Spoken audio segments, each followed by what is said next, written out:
Sisters and brothers, ladies and gentlemen, friends, neighbors, comrades, all citizens of the world, wherever you're going, wherever you've been, and wherever you're at, we welcome you to the Live from the Heartland show here on YouTube. New episodes air every Friday at 9 a.m. Central Time with individual interviews posted throughout the following week.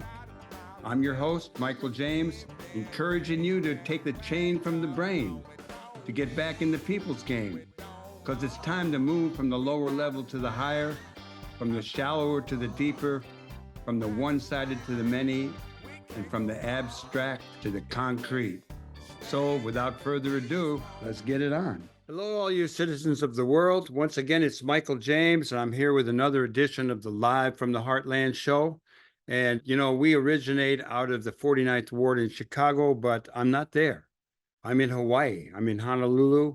I'm up high. I'm looking out. You can see the Diamond Head. I'm out here after many years of saying I was going to come to Hawaii. It's the 49th state I visited, and I'm actually having a pretty good time.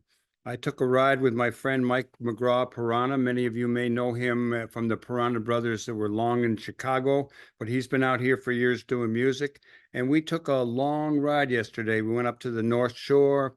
We stopped at a place called Ted's and got some chocolate cream pie to bring home. We visited towns along the way. We stopped at a beach and where the turtles are laying their eggs. And I think we'll put some pictures of that over. It was really wonderful to watch. There were a lot of tourists in the area, but not on the beach that we were at. And it was interesting to watch people taking pictures of them and being wowed by these turtles doing their sluggish, slow trip back into the water. I myself got into the Pacific this morning and I'm all dried out, and I've been waiting to do this segment of this week's Live from the Heartland for March 23rd on the election results out of Chicago. So far, I know that the state's attorney's race has yet to be called, so I really can't report on that. By the time you watch this show on the 23rd, you will know who won that race. Unfortunately, and one of the saddest things for me is Bring Chicago Home did not pass. I don't think other political people and politicians around the city put in as much energy as the Network 49 people and the Democratic Party in the 49th Ward. You know, Bring Chicago Home was a way to really deal with homelessness. Homelessness is a real critical situation, not only in Chicago, but around the country. We saw that the real estate interests put up a lot of ads linking immigration, crime, and everything to the mayor's attempt to raise more money through the transfer tax on buildings over $1 million. This is not an issue that's going to go away. I think people will try it again. It's been happening in other cities, and I'm really disappointed with that. We had a really low voter turnout in Chicago, close to 20%. Not good. There is an election looming in November, and we have to do much better at that. The rest of the show will be devoted to two things, both very good. Flint Taylor, longtime activist political lawyer out of the People's Law Office, is going to report on the most recent settlement with the county and what waits with the city around the Burge torture cases and the Jackie Wilson case. You'll hear more about that from Flint. And Cadien Lake James, who happens to be my youngest son, is just back from Bali and Hanoi with a new record release. He's going by the name of Lake J, and his new album is called Dizzy, and he'll fill us in on that and a few other things. And I want to wish him a happy birthday. I won't be there for your birthday, son. I'm going to still be out here in Hawaii, but the 23rd, when this show goes live in public, that is your birthday and you're turning 30.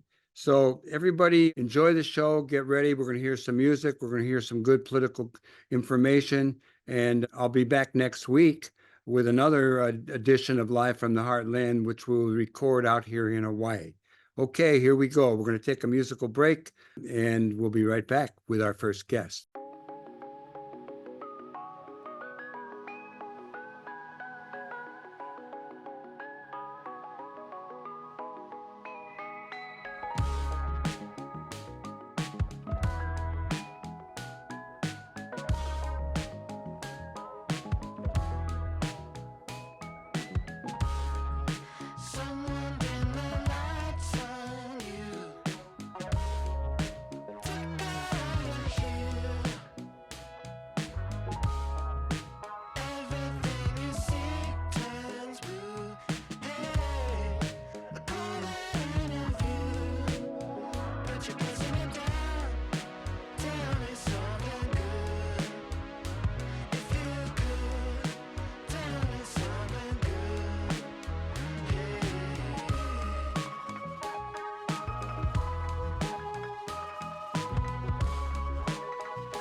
Welcome back to Live from the Heartland. This is for the week of March 23rd in the year 2024.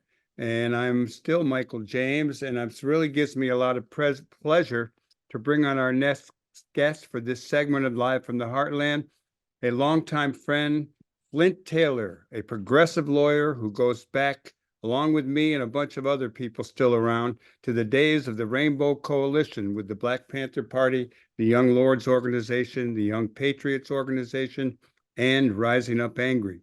He is the author of a really wonderful book called The Torture Machine. And he is a man who was on the scene just after Fred Hampton was assassinated by the Chicago police and the FBI. He worked on that case. He worked on the Attica prison case. And for many years, he's been involved with the Burge torture case. He's been fighting for justice from courtrooms here in Chicago all the way to the Supreme Court. And this week, I got an email both from Flint Taylor and also from Andy Thayer talking about a joint statement on behalf of Jackie Wilson by his lawyers. Flint, why don't you tell us what that says? And good morning to you. Good morning. And we do go back that far. We do. That's a ways back these days, isn't it? It's getting to be. It is. It's great to be with you. Thankfully, we're still here.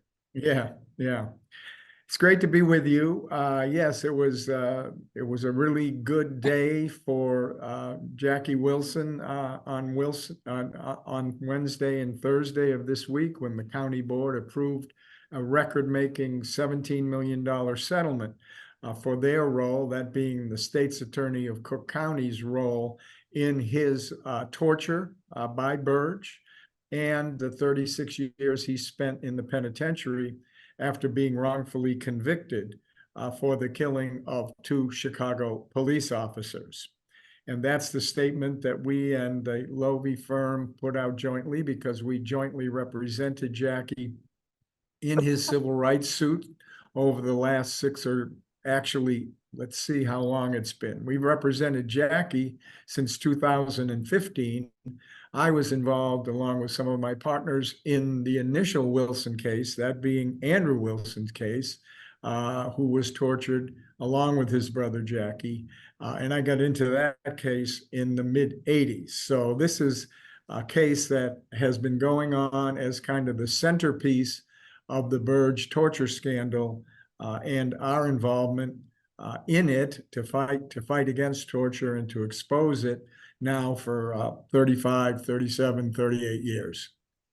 Well, Flint, for the people who may not know, although if you live in Chicago and you're older, you might remember when the Wilson brothers were involved in an altercation and chased by the police. There was a lot of fanfare and up to the minute reports of that. Both of them, I believe, went to prison. Tell us more about the origin of this case, as well as filling us in on who John Burge is. Okay. Well, back in February of '82, the Wilson brothers, that being Andrew Wilson and Jackie Wilson, were stopped on a South Side street by 2 white gang intelligence officers. Andrew Wilson had a gun on him and also was in violation of his parole or probation. And one thing led to another. And while Jackie stood by, his brother Andrew shot and killed 2 white Chicago police officers. They then fled. And of course, the entire Chicago Police Department and the power structure in the city of Chicago and Cook County completely lost their mind in trying to find the perpetrators. And they terrorized the Black community. They kicked down doors, they tortured people, they beat people, and finally they landed upon Jackie and Andrew. And they took them to Area 2, which was at 91st and Cottage Grove here in the city, a detective headquarters that Burge was the head of violent crimes. Now, Burge wasn't just any Chicago police officer. He was an officer, he was a lieutenant at that time, who had for the previous 10 years headed up a crew of what they called themselves Burge's ass kickers. And they utilized not only the traditional forms of brutality and questioning suspects, black suspects, but they used very serious torture techniques, electric shock, suffocating people with bags and typewriter covers, sticking guns in their mouth, and simulating a mock execution, beating with rubber hoses, you name it, they had all those tactics. And they used all of them on Andrew and Jackie Wilson. They got confessions. The confessions led to the convictions of Andrew and Jackie. Andrew was sent to death row and Jackie got a life sentence. A few years later, Andrew filed a pro se lawsuit from prison alleging he was tortured. By this time, the Supreme Court of Illinois had overturned his conviction because of his torture, and he ended up being tried again and getting 2 life sentences. We came into Andrew's case at that point, and we started to uncover the fact that it wasn't just Jackie and Andrew that were tortured, but it was a whole pattern and practice of police torture. And that, of course, over the next 35 years has led to many struggles, many battles, both in the courtrooms, on the streets, not only by the lawyers, but also, of course, by movements, by the families of the survivors of torture, by the torture survivors themselves from prison. And so ultimately, after 2 trials, we were able to get a judgment for Andrew Wilson back in the 90s. And then many years later, after the city council decided to give reparations to the men who had been tortured, and that's a whole story in and of itself, then Jackie's case was returned back to the courts.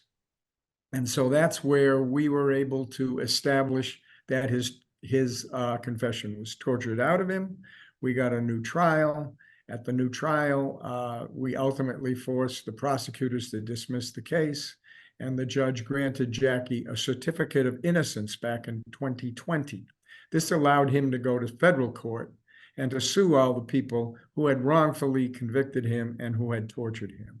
And as a result of that lawsuit, Cook County, and specifically, it's my understanding or belief, Tony Preckwinkle and Kim Fox owned up to the role that the prosecutors had in the torture and wrongful conviction of Jackie Wilson over these many years, which was unbelievable, really almost unbelievable in terms of how deep and widespread it was. And that's where the settlement came in terms of the county of Cook. Now, we still have the case pending against the city of Chicago, and so far, the Johnson administration has been very disappointing in how they have been dealing with torture cases, including and most particularly Jackie's case. And we're hoping there'll be a sea change within the administration to recognize in court what they've recognized out of court politically, which is that Burge and the city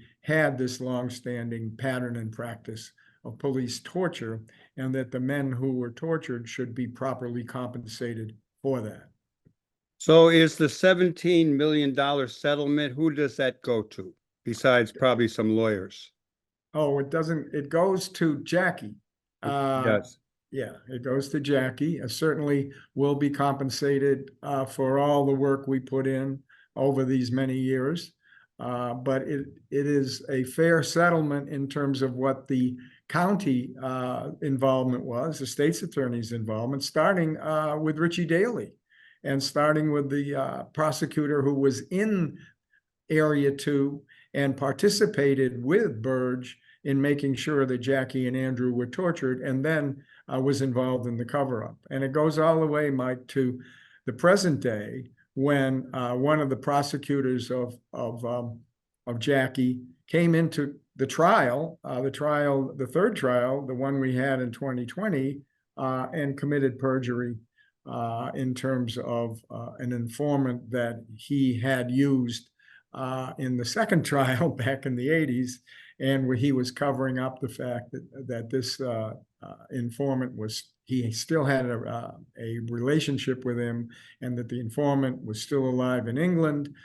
It's quite a story. It's a story that certainly could be thought to be fiction, but it's actually truth is sometimes stranger than fiction, particularly when it comes to Chicago police and Cook County prosecutors. Well, Flint, there was a lot of back and forth with a lot of congratulations and yays, and this was a great decision. How big a victory is this, and what are its ramifications? Well, it certainly is an important victory, because for the first time, it really recognizes how deeply involved the state's attorney's office, that meaning the Daley regime, and then subsequently the Devine regime, and after that, the Alvarez machine and regime, and to some degree, not Kim Foxx herself, but some of her underlings were also at the very end trying to, if not cover up, to certainly minimize the exposure that the state's attorney had. But the recognition that's now made with this number, which I believe is a record-setting settlement in torture cases. And as I said, it's only about half of what Jackie should get, because he did 36 years in the penitentiary, and a good round figure is $1 million a year for being wrongfully convicted. And so if you do the math, that means the city owes about $20 million on this case. And we're hopeful that they'll step up and do right with regard to their share of the involvement, given Burge and his notorious record as a torturer in Chicago. Well, let me ask you a little bit about Jackie Wilson. How is he doing? I mean, he's been in prison for 36 years. I don't know what his situation is now, but you obviously are in touch with him. Can you talk a little bit about how he is? He's, it's not easy. You're in prison, you live a certain prison life for 36 years. You come out, much of his family no longer is around. He's got to look over his shoulder all the time, because this is such a notorious case. And he has been lumped with his brother, even though he really did nothing in terms of shooting the officers. In fact, all the evidence showed that he stood by in total shock when his brother shot the two officers. But nonetheless, he took the rap along with his brother. But so he's carrying that around with him. And even though the reports now say he was exonerated, you see the right-wing pushback. That horrible paper, The Wire, the Daily Wire, you've probably seen it. Some of the prosecutors and also the family of the deceased officers and the police foundation, which former Superintendent Klein heads up, they all made statements calling him a murderer, even though he has been fully exonerated and been found by the courts to be innocent. So this is what he has to put up with on a daily basis. But he's stayed out of prison now since 2018. He's doing, well, even though he's up against all of this. And of course, this is going to be a complete life-changing amount of money that he's going to get. And obviously, we will help him to make sure that it's properly cared for. But there's no amount of money, as you know, Mike, that can compensate you for being tortured and spending 36 years in a maximum security prison. He almost died at one point. He went on a hunger strike because they took all his legal materials away. And so we saw him at one point in a wheelchair. He wasn't, but He has come back from all of that. Obviously, when you come out of prison and not having real health care for 36 years, you're going to come out with health issues. I'm sure that his lifespan has been shortened by that span in prison. But all in all, he's doing very, very well. And, you know, we always, with our clients who come out after being wrongfully convicted and being tortured, we marvel at how much strength they have and how much resilience they have and how much fight they remain to have despite all the beatdown that they've suffered over all these years. Well, Flint, let me ask you one more question. You've been on this for a long time about torture, and we assume that there's been torture in police stations, not only in Chicago beyond the Burge cases, but certainly in other parts around the country. Can you just address a little bit the torture phenomena and how it is kind of built into police departments, perhaps around the country, particularly at a time when we've seen a lot of reforms around police behavior that are now being pushed back against, as you just mentioned? Well, there's torture and then there's torture. And the torture we saw here in Chicago was likened to the torture you'd see in Vietnam during the Vietnam War against Vietnam prisoners of war and civilians. And of course, Burge brought those tactics of electric shock, of dry submarino, of mock executions back from Vietnam. And that is, I wouldn't call it unique, but was unusual in terms of this country, of that kind of torture. But the UN recognizes that brutality and psychological tactics during interrogations and holding prisoners is also a form of torture. So that kind of torture is more universal and is still ongoing in this city and across the country, you know, particularly with young people who are so juveniles, who are so impressionable, and it doesn't take a whole lot of psychological torture to get someone to give a confession that in many instances is not the truth, and in many instances is fed to them by those very experienced detectives who know how to get confessions, and makes their life easier, obviously, Mike. If they get a confession, they don't have to go out and beat the bushes to find the evidence, the witnesses that might support their case. And that's why you get so many wrongful convictions that flow from confessions. And it's counterintuitive to the average person that, hey, a person would confess if they're innocent, if they didn't do it, but if they're coerced, or even if just a 13-year-old is told, you can go home if you agree to this, and so the child does that, and all of a sudden they laugh in his face, and he's, you know, prosecuted on that confession and spends decades in jail before perhaps a lawyer or an organization like the Innocence Project takes up his or her case and establishes the fact that the confession is false and coerced. Well, Flynn, I really want to thank you for taking this time to appear on the Live from the Heartland show once again. We've had you on many times. You've done great work, and I'm really glad to be your friend, and I do appreciate, on behalf of many other people, all the work that you and a whole lot of other lawyers, whether it be the People's Law Office or the Uptown People's Law Center, and a number of other people who are doing. There's insurmountable need on this front, and you're making a big start. Well, thanks, Mike. And, you know, we just, you and I got to keep keeping on as long as we get the energy and the wherewithal to do so.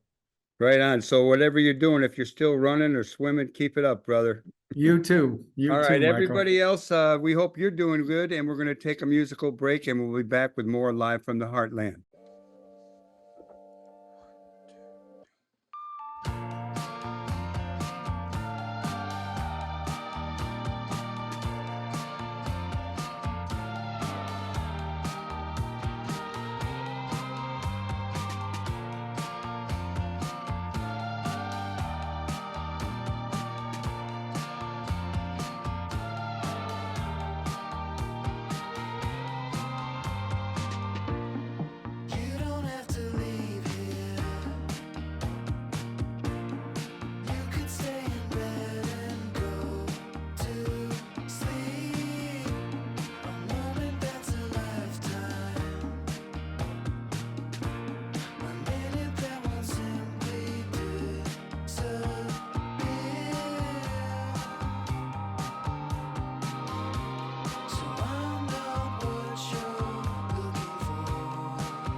Welcome back, all you citizens of the world. We're here with another interview for the March 23rd presentation of Live from the Heartland show. And the next guest is someone I've known for all of his life. I remember as a young fella, he was playing a guitar. He had it around his neck and was playing everywhere he went. And then one morning he said to me, "Hey, Dad, check this out." And he played Burning Ring of Fire. And that's when I had a sense that something was going on here. I've got a lot of musical people in my family, but Cadien Lake James, my youngest son, has been a full-time musician since before we took him to college, and then they left very shortly thereafter. Let me present to all of you the one and only Cadien Lake James. Good afternoon to you. Good afternoon, my father. Thank you for the kind words. It's a pleasure to be here with you today. I'm in Hawaii, and out there is the ocean, and there's just a lot of stuff to see. I've only been here about 20 hours so far, but you've been really active. Not long before I came out here, you went off to Bali, and then you went to Hanoi.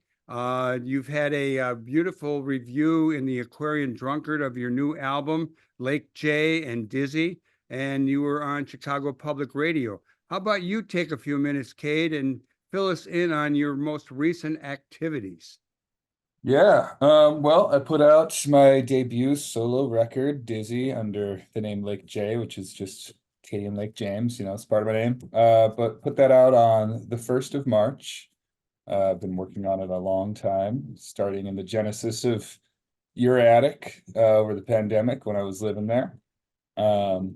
So that came out on March 1st, and I happened to be traveling when that happened. I was filling in, playing guitar for the band Whitney. They had a festival out in Bali, so we flew out to play that, and we're just going to Vietnam for fun afterwards. I had heard great things from other friends, and since we were going, a friend of mine, Kevin Morby, a great musician, had played in Hanoi in December.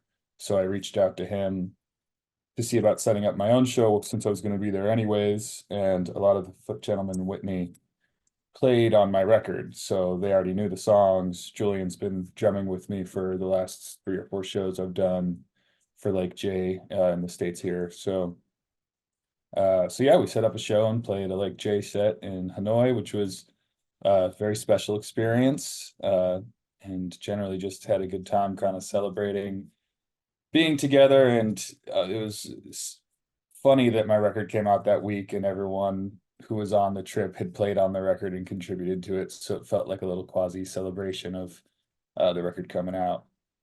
What was your sense of Hanoi? I mean, for older folks like us, the Vietnam War, or as they call it in Vietnam, the American War, was a major event that, shaped the direction of many of our lives. And, all throughout your life, I've always tried to steer you toward the political, and you are quite of a political guy, but you don't necessarily take my advice. And I know you, and I said, when you get to Hanoi, say this or that. And what was it like? What was your sense of Hanoi? I mean, Hanoi was wonderful. It's as much as growing up in America much after the Vietnam War, but with the backdrop of that being obviously a huge point in our history, in recent history, which is coming up on the 50-year anniversary of America retreating from Vietnam. Obviously we all think about that, but it was pretty cool being there and realizing like it doesn't come across as a big deal to people there. I feel like the context of the Vietnam War, I think largely because they kicked our ass, is the sense there. It's like, obviously it was terrible and awful what America did invading Vietnam. But, when we learn about it in school and, just in media here in America, we do get the sense that we learn about how much of a point of contention it was in politics and in radical activism up against the war. But I don't feel like it's ever really hammered home to me how much we just entirely lost that war. So that was interesting being in Vietnam and kind of getting a better sense for that and not feeling like, them judging Americans visiting probably not as big a deal for them because they're like, it's a point of pride that they won, which is pretty cool. Yeah, let's go back to music. You've had a lot of incarnations. I watched you grow up. You've been a guest on this show at various stages in your life with different groups. I remember when you and Hal, our engineer, family affair here today, had a little group called Teenage Dream. I remember when you produced a show at the No Exit with a band, I think, called Friends. You've played with other people. Friend. You went on. The music actually started in our basement, what we call a James Fort, with a group called Twin Peaks, which achieved quite a bit of notoriety. How about you giving us a little bit of your musical history leading up to your most recent project with Dizzy, the new album by you under the name Lake J? Yeah, I mean, I started playing music as a high schooler, or before that really, but more regularly as a high schooler. My first bands were with Big Brother Hal, Hello Behind the Curtain Hal. And I started playing with the guys in Twin Peaks in what was originally called Friend when we were 15, maybe something like that, sophomore, juniors in high school. And come going to college, we all did a semester and dropped out and got a record deal and started touring. And much of the first half of my 20s was totally revolved around that band and commitment to that band. And it was really a special and beautiful thing to get to do in my early 20s. I feel like forever eternally grateful that I got to travel so much, focus on art, pursue creativity, spend time with loved ones, and collaborate with loved ones. It was really a special thing that we got to do with Twin Peaks, that I'm super grateful for. And we did it really hard. We toured at least 6 months of the year, if not up to 9 months of the year, pretty much 2013 until the pandemic. So it was pretty brutal schedule, but it was pretty awesome things we did with that schedule. But pandemic came and we were all totally cashed and had, just burned 5, 6, 7 years of our lives on the road and kind of going nonstop, being in a rock and roll band, which was cool. So we decided to take a break indefinitely during the pandemic, which still going on. No plans to get back to it, but art and music is a part of all our lives. Connor's played some of the Lake J shows with me. Colin played all over my record. He's playing in the band Whitney. He's playing with Kevin Morby. Clay put out a great record under the name Hazel City, and Jack's played a couple shows with some friends too, and I know he still writes songs. So everyone's still making music, and myself spent most of the time since the pandemic working on this record, Lake J Dizzy, which was really fun and freeing. It's honestly been a really wonderful evolution of my musical journey as I'm on the air date here, March 23rd, turning 30.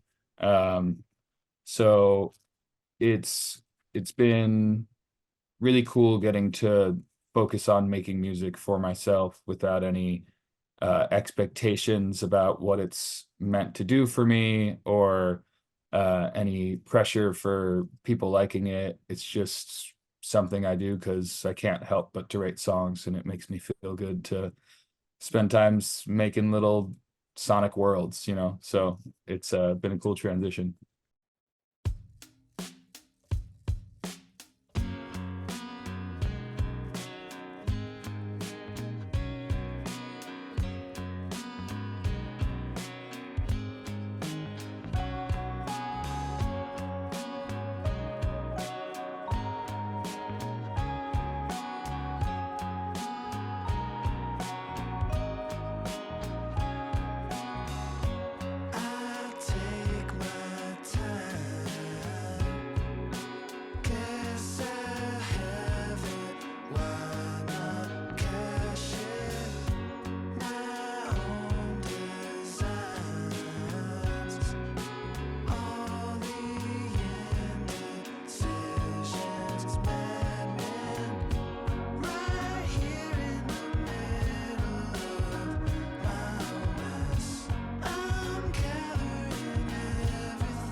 Well, we're here talking with Cadien Lake Jack Henry James is his full name. He's been going lately by Cadien Lake James. And for those of you who might have tuned in late, he is my youngest son. And I was really honored that I got to follow you young fellows around for a number of years, whether it be at South by Southwest, whether it be on the West Coast, whether it be Georgia, New York, South Dakota. Um, I like road trips, and I really liked meeting up with you and hearing you guys play. Um, just one more little bit on what the pandemic did to you and perhaps to music and musicians, not only in Chicago but beyond. Well, I haven't experienced so much the difficulties of trying to make it as a touring musician post-pandemic, given that I kind of took it as a sign to step away from it as my main source of income or career. But clearly it was a very difficult and trying time for bands and any artist who made their income or used as a source of their momentum and propulsion to perform live, because we couldn't do it for a long time. And it doesn't seem like there's been a total recovery for shows being as regularly attended, but it does seem like it's bounced back a lot. The other side of that is, inflation and the economy being a lot different, and show prices and paying for music is continually devalued to people, as we have things like Spotify that streaming services kind of make music feel totally accessible to everyone, which is on the one hand a really awesome thing, but everyone's very used to being able to listen to whatever they want at a very small price point. So when they're asked to pay for music or access to music, it's something they're conditioned not to do anymore. Whereas back in the day, if you wanted to hear the record, you had to buy the record. And that would directly support the artist. So obviously a lot's changed. We could spend an hour talking about that. But I will say it's, it seems like nothing's going to stop people being creative and making music. And music is one of the most special forms of art in the sense that it really ties people together through community. You can do that with any form of art, but music in particular revolves around this communal witnessing of people coming together to collaborate in this give and take between an audience or a listener and a musician. So it's onward. Katie, and you write music and you write lyrics, and of course all things change, and as you've grown older, there's been changes in your music. Can you kind of maybe perhaps mark the different periods in your own life around what you were doing and what the sound was leading up to where you're at today? Very difficult to distill like that in a simple way, but it's something that was cool for me working on this record is that a lot of my earliest demos, when I was first learning how to record on my computer, I would do a lot of sampling or taking breakbeat drums, which is a classic hip hop sampling technique of, grabbing a drum break from an old vinyl record and using that for your rhythm. So I used to do a lot of demos where I would make songs over drum breaks. I always really liked that sound, and I would sometimes sample other songs, and that's something that we never really explored in the music of Twin Peaks, but something that I think I explore a lot in the Lake J music, is kind of working with samples and making the drums sound like drum breaks and getting this kind of bombastic 90s sound that was just different and something I've always done and always kind of leaned into when I was writing songs for myself, but we would transform into the sound of Twin Peaks when we took my songs for that band. So it's been cool. It doesn't feel like it's something where I started listening to different music that was changing how you hear this record. It was kind of more just leaning into things that I hadn't been able to lean into as so much or present so much in my music playing in Twin Peaks. Well, what's one of your favorite tunes? I think we're going to take a musical break here and give people a little taste of what Lake J is all about on the new album, Dizzy. Definitely one of my favorites on the record is a song called Oft in My Mind. I wrote it Let's out. hear it.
Okay, that was Off in My Mind. And tell me a little bit more about you got another thing going on besides Lake J and your new album Dizzy. You've got Kiwi, which is you every Yes.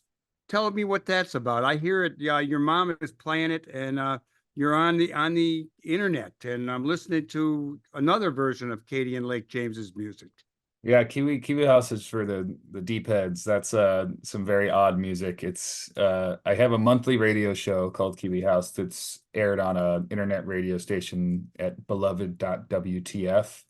I also archive them on my own website, kiwihouse.earth. But yeah, it's a monthly hour-long radio show of all original music. Sometimes feels quite intentional. Sometimes I throw it together because I say, oh crap, I got to get an hour of music in before the radio show airs this weekend. So it's been cool. I've been doing it. Was the 12th one. So I think I've done a year of Kiwi House now. So 12 hours of music out there. Sometimes it's demos of songs or, old pieces I have. Sometimes I'm making new ambient pieces. Sometimes it's experimental. It can really be all over the place. And all I could say is you should check it out if you ever have time to kill. It's a lot of music there. So head to kiwihouse.earth or go to beloved.w2tf. Either of them, you can find archives of Kiwi House and check out that side of my music. Well, son, let me ask you, what kind of plans might you have around your new music with Lake J? Now that Dizzy is out, and I know the album, I know people have been buying it, although it's not delivered yet. And tell us a little bit about where that's going and maybe kind of your hopes for the future. Yeah. So the record's been out 3 weeks now. I have a vinyl pre-order out. You can buy it digitally. Very much looking forward to the vinyl, but it'll not ship till the end of 2024 at the earliest. That's just how it can go sometimes.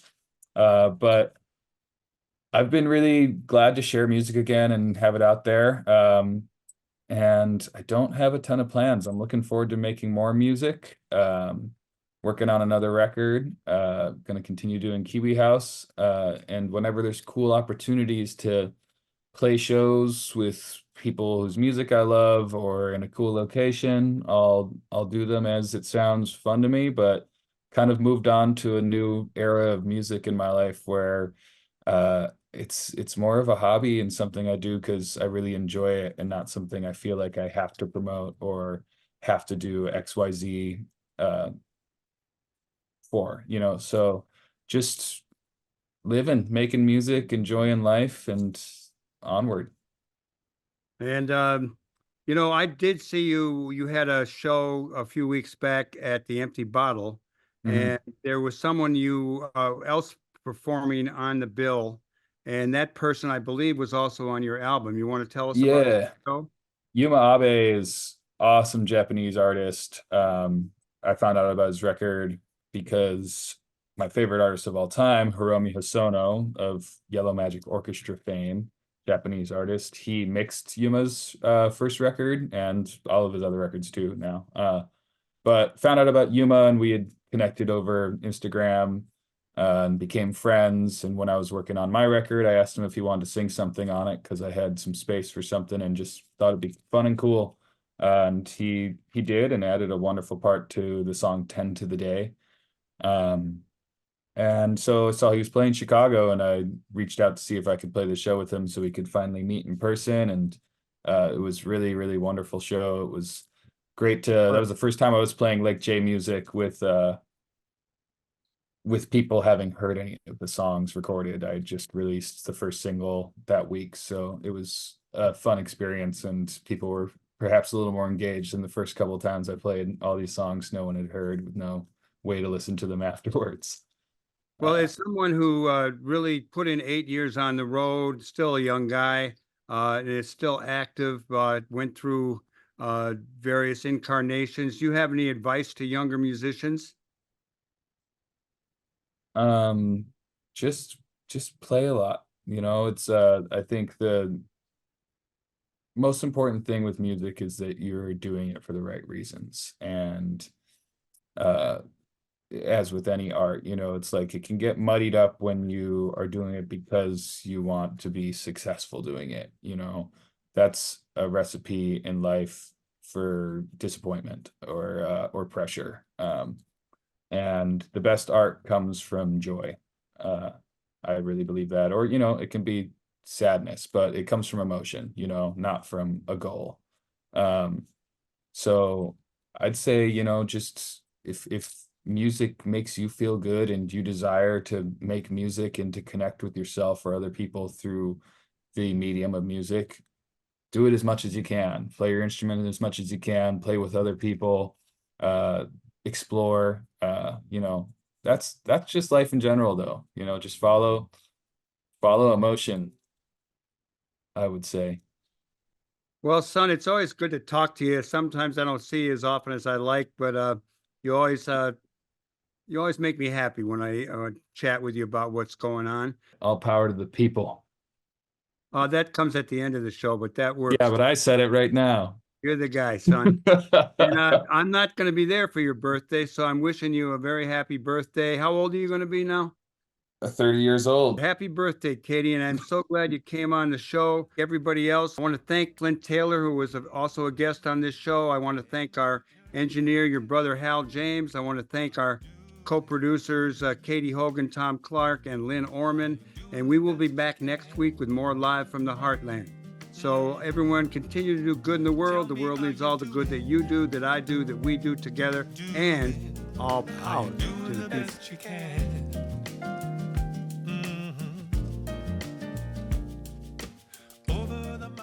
We want to thank you for watching the Live from the Heartland show. New episodes air every Friday beginning at 9 a.m. Central Time. Episodes air each following Thursday on CAN TV, 9 p.m. in Sweet Home Chicago on Channel 21 or streaming everywhere else at cantv.org. Audio episodes go live on WLUW each Saturday, 9 a.m. on the left end of your dial at 88.7 FM or streaming everywhere worldwide at WLUW.org. They're available on Apple and Spotify podcasts by looking up Live from the Heartland on either platform and are also broadcast on Lumpen Radio each Friday at 9 a.m. on 105.5 FM and streaming at lumpenradio.com. I'm Michael James, and I'm glad to have been your host. Until next time, remember, do good in the world because the world needs all the good that you do, that I do, that we do together. All power to the people. Over and out. Come to limb. Are you doing the best you can? Tell me, are you doing